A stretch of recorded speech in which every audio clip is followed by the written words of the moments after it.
Ang kwentong ito ay hango sa totoong buhay.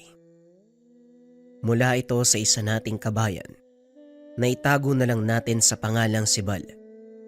Taong 1985, Cotabato.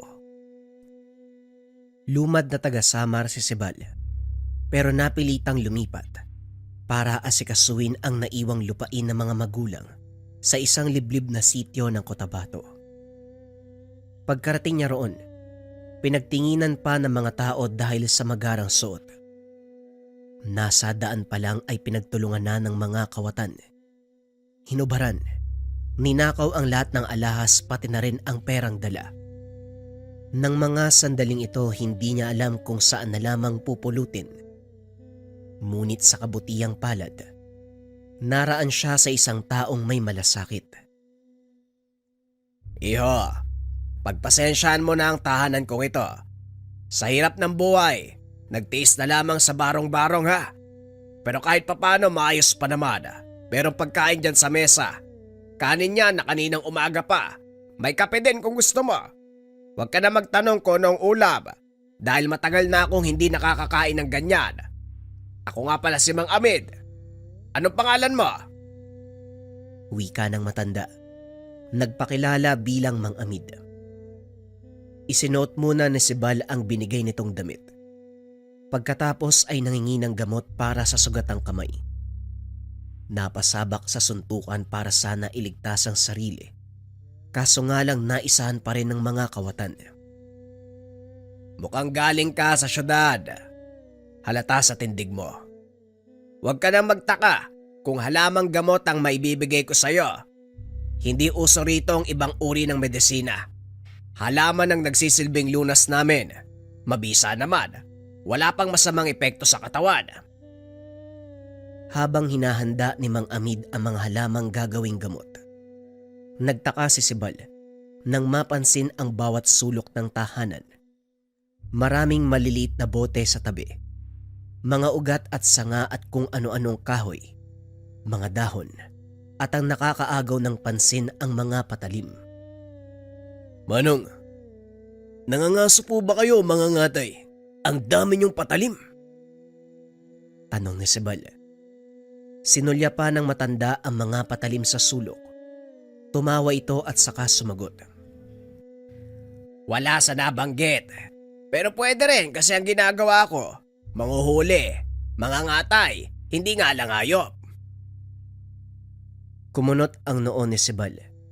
Bigla ring kinabahan dahil minsang naikwento ng yumaong ama kung gaano karami ang masasamang loob sa lugar.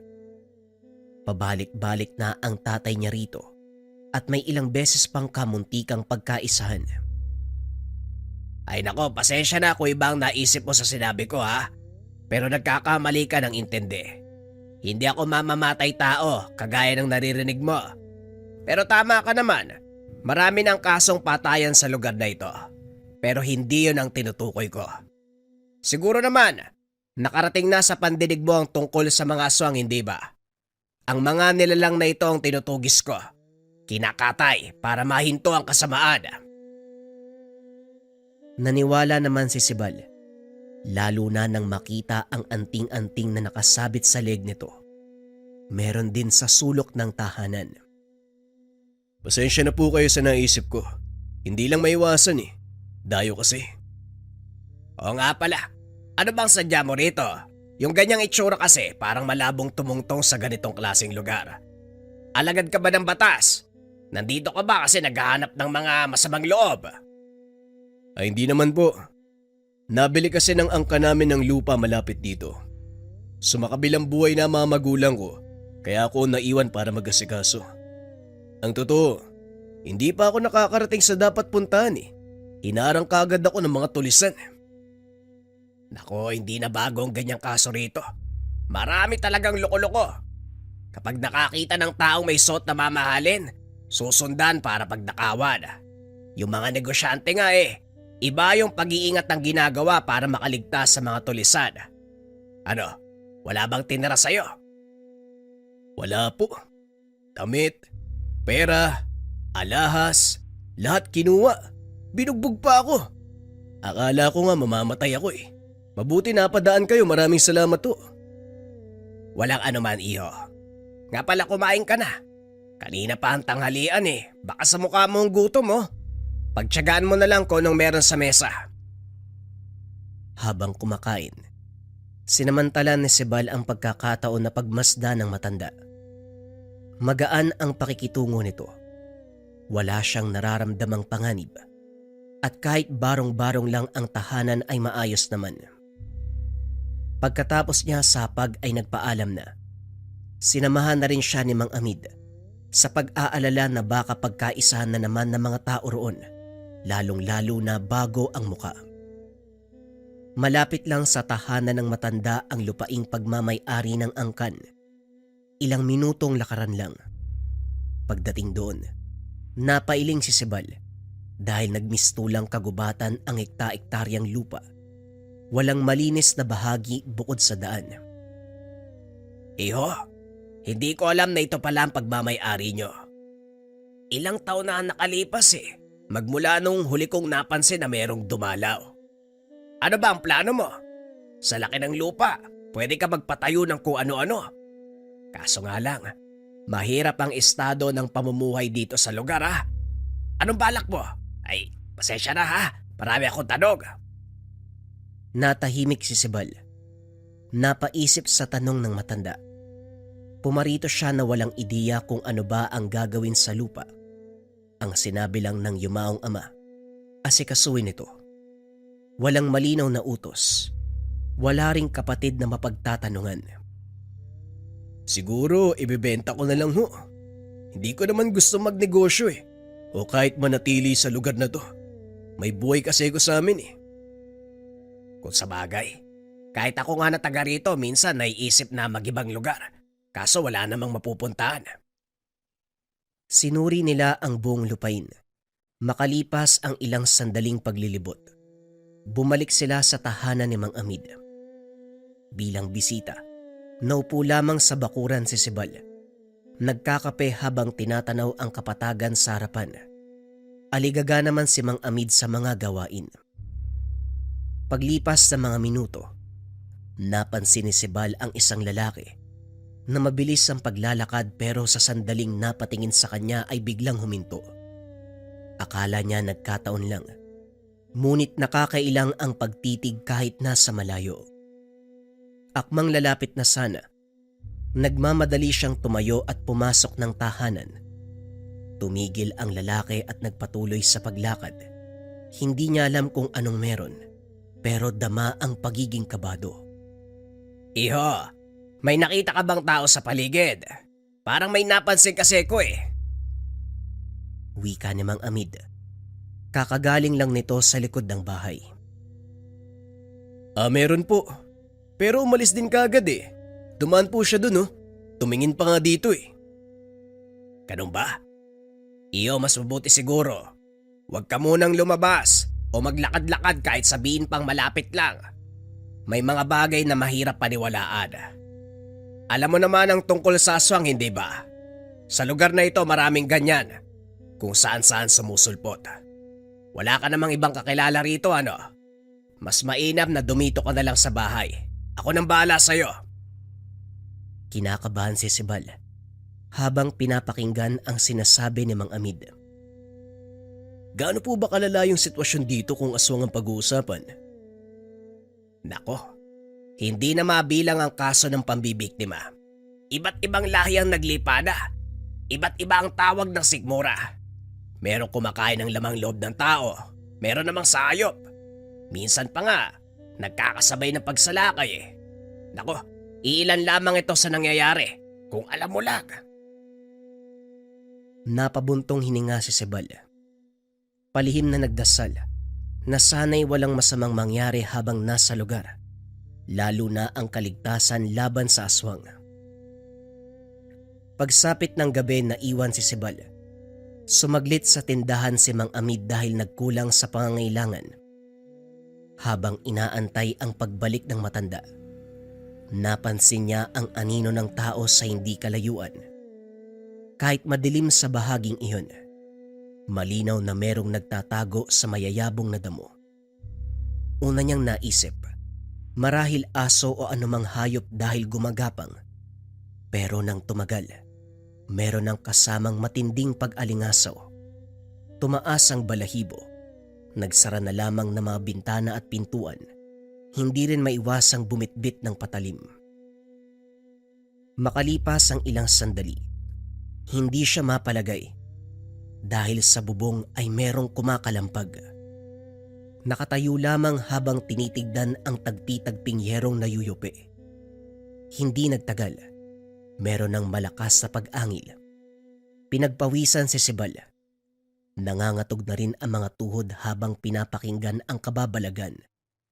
Ngunit nagulat na lang din ang biglang mawala. Hindi siya kaagad kumilos sa pag-aakalang nasa tabi lamang ang nilalang. Pero nang marinig ang boses ni Mang Amid, nabuhayan siya ng loob. Sibal iyo, nandyan ka ba sa loob? Ayos ka lang ba? Malayo pa lang nakasigaw na ang matanda. Tinignan ng paligid habang papalapit ng tahanan. Dali-dali siyang pumasok at hinanap si Sibal. Diyos ko, ano nangyari? Meron bang dumating habang wala ako? Meron po. Akala ko nga makakapasok Nakasampa sa bubong Kamunti ka nang bumigay. Aswang po ba yun?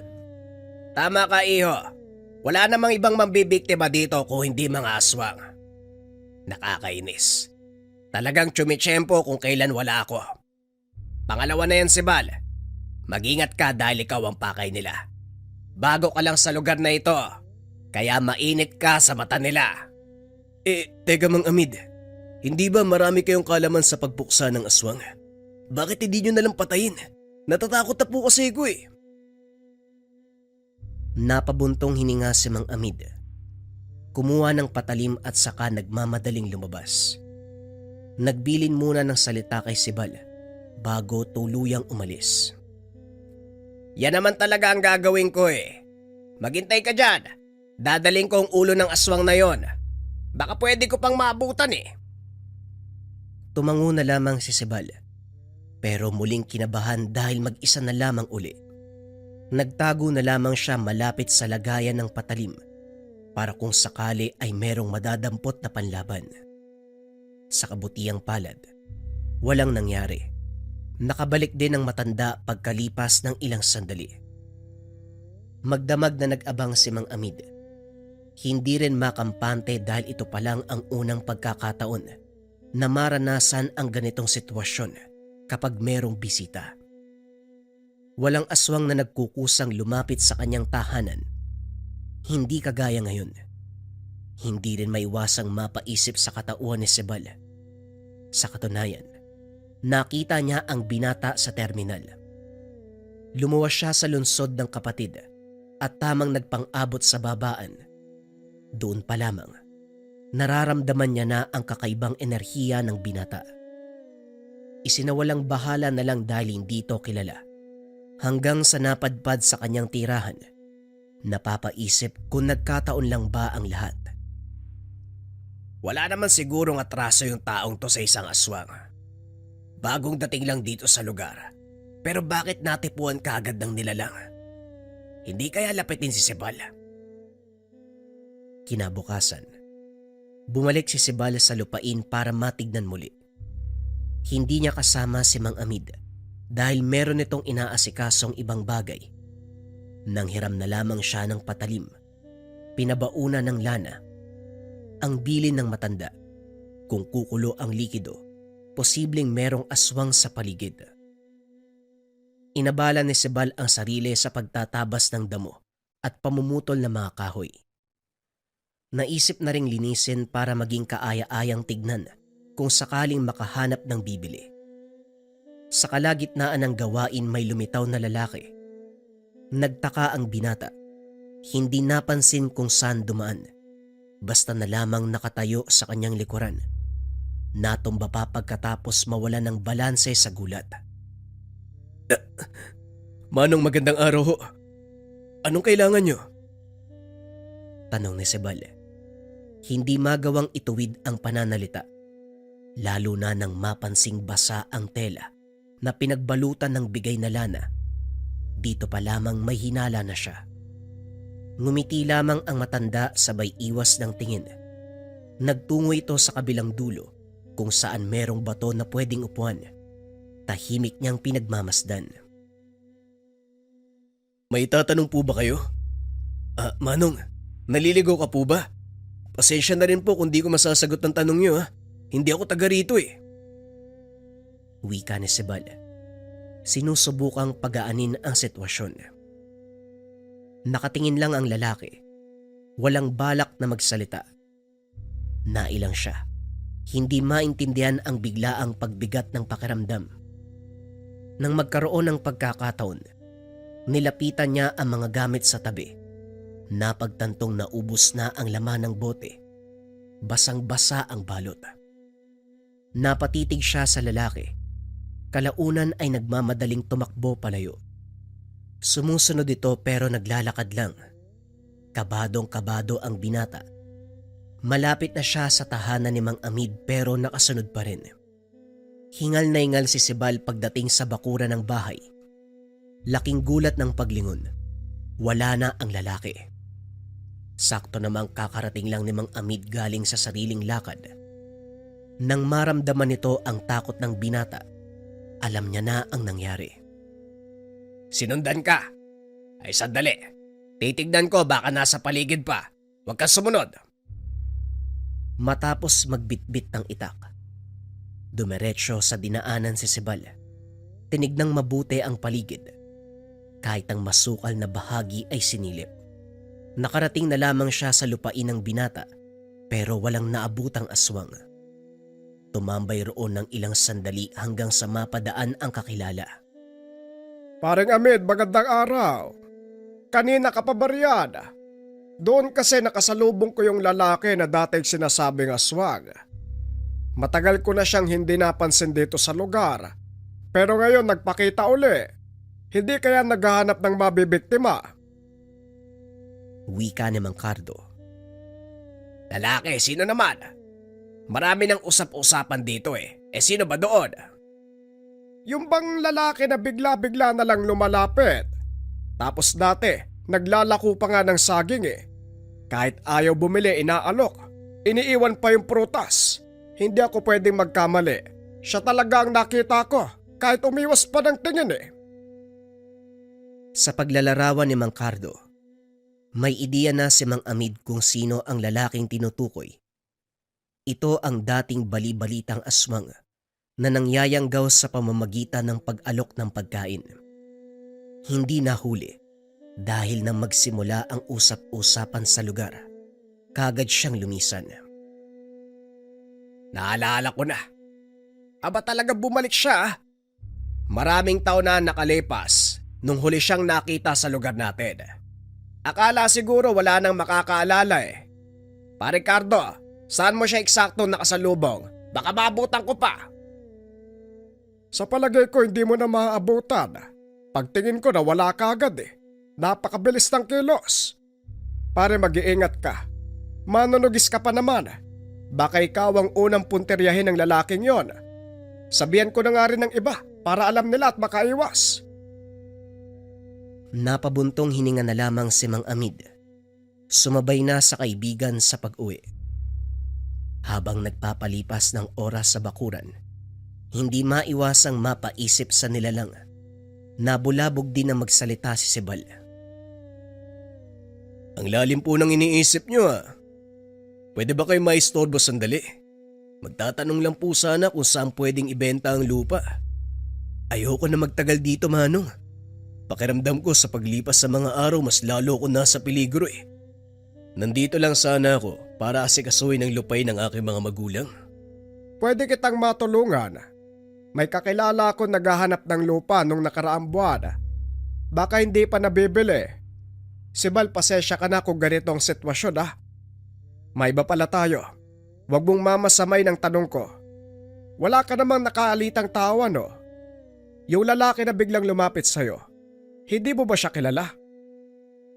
Hindi po eh. Nagulat na nga lang din ako nang makita siya nakatayo sa likod ko. At saka, wala naman po ako nakaalitang tao. Bakit po pala? Naisip ko lang, na baka kilala mo yung lalaki. Pasensya ka na. Inakala ko kasi na sinusundan ka. Nagkataon na sabay talaga kayong dumating dito. Pero naging malinaw naman nung nakausap ko si Paring Cardo. Nakita niya yung lalaki at nakilala. Dati na yung nagpupunta dito eh. Huwag mong mamasamain ha. Sinabi ko lang na nasa isip ko. O siya, magpahinga na tayo, gabi na. Bukas sasamahan kita sa kakilala ko. Baka sakaling mabili yung lupa mo. Makalipas lamang ang ilang oras mula sa pagkakahiga, nagising si Mang Amid nang maamoy ang samyu ng nilalang.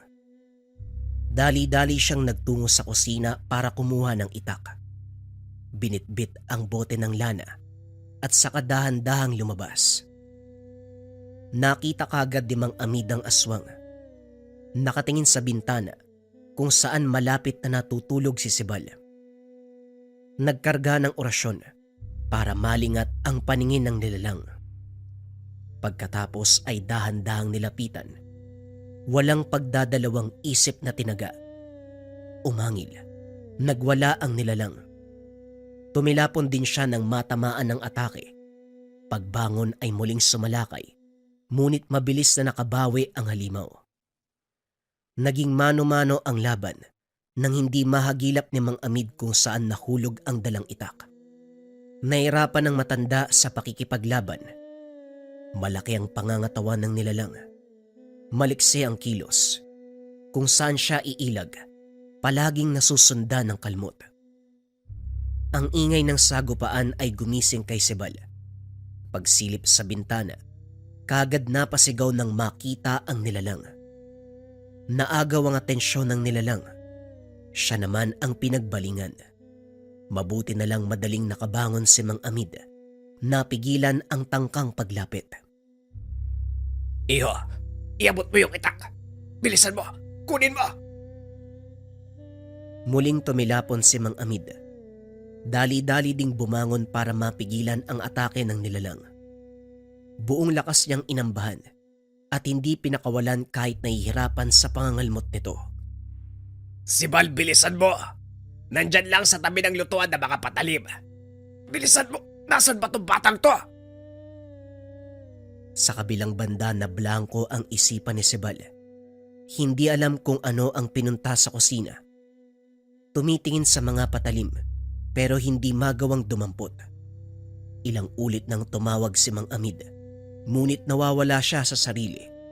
Lumabas ang binata na walang bitbit. Akin na, Iho, nasaan ang itak? Ang sabi ko, kumuha ka. Bakit wala kang dala? Dito na tuluyang nakawala ang nilalang. Tatakbo na sana ito papalayo sa lugar, ngunit nahawakan ni Mang Amid ang paa. Dito na bumalik sa ulirat ang binata. Kumuha ng bote ng lana at saka isinaboy sa nilalang. Nagwala ito. Umangil ng napakalakas. Ayun, nandun yung itak. Bilisan mo si Bal, ihagis mo sa akin. Wika ni Mang Amid. Tinaga niya ang aswang. Paulit-ulit upang masiguradong malagutan ng hininga. Hindi nagtagal wala na itong buhay. Nakahandusay na lamang sa lupa. Wakwak ang tiyan. Si Sibal sa kabilang banda. Hindi makatingin. Nasusuka sa nakabalandrang katawan. Kagad namang inasikaso ni Mang Amid ang pagliligpit nito. Dinala sa kalagitnaan ng mismong lupain ng binata. Naghukay at doon sinunog. Pagkatapos ng ilang oras, nang maging abo ang katawan ay tinabunan ng lupa. Tinambakan ng mga dahon at sanga ng kahoy. Samantala, tahimik lang si Sibal habang pinapanood ang ginagawa ng matanda. Sa isip nito, hindi siya makapaniwala na ang pagsadya sa lugar makakasaksi ng pangyayaring halos ikapahamak. Hanggang sa mga sandaling ito, sariwang nakikita sa isipan ang buong kaganapan, lalong-lalo na ang muka at pag-angil ng aswang. Iho, mas malalim pa sa hinukay ko yung nasa isip mo ah. Alam kong nabigla ka sa mga nangyayari. Pasensya ka na kung magtatagal ka pa sa lugar na ito posibleng maranasan at masaksiyan muli ang ganito. Pero ipapayo ko, umuwi ka na sa lalong madaling panahon. Malapit na rin ako umalis dito eh. Bukas na bukas sasamahan kita sa mga lakad mo para maasikaso kagad ang lupang ibebenta. Oho, ganun nga po talaga Manong. Hindi na talaga ako magtatagal sa lugar na to. Kapag nabenta ko ang lupa, aalis na ako Manong. Mamamatay ako dito eh. Yan ang pinakatama mong gagawin. Hindi natin alam ang takbo ng panahon. Mas mabuti nang umiwas para makasigurado tayo. Kinabukasan, inasikaso nila ang paghahanap ng bibili ng lupa. Kaso nga lang walang may gusto ng lugar. Matapos ng lahat ng kaganapan ay bumalik sila sa tahanan. Ang huling desisyon ni Sibal, bumalik na lamang sa pinanggalingan. Nagkaroon pa ng problema dahil walang pamasahe. Ninakaw ang lahat pagdating niya sa lugar. Huwag mo nang alalahanin yan. Meron pa akong naitabi rito. Baka magkasya pa para makauwi ka. Hindi pwede ang tumanggi ha. Kakailanganin mo to. Bayaran mo ako kapag nakabenta ka na. Sa kabilang sityo lang naman din ako lilipat. Madaling hanapin dahil maraming nakakakilala sa akin. Mag-iingat ka sa biyahe, iho. Kung maaari, kalimutan na rin ang nasaksiyang kaganapan para mawala ang takot mo. Pasensya ka na talaga kung itong naabutan mo sa lugar ha. At sigurado ako, mabebenta mo rin yung lupa mo pagdating ng panahon. Taon ang lumipas. Naibenta ni Amid ang lupa, pero hindi na siya muling bumalik sa lugar. Pinaasikaso na lamang sa ibang tao ang lahat ng kailangan. Hinanap niya si Mang Amid sa sinabing sityo. Maswerte ang binata. Mabilis niyang nakita kung nasaan ang matanda.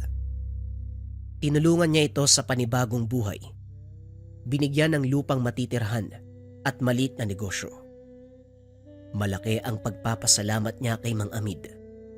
Kung hindi dahil sa matandang ito, malamang patay na siya at nabiktima ng aswang.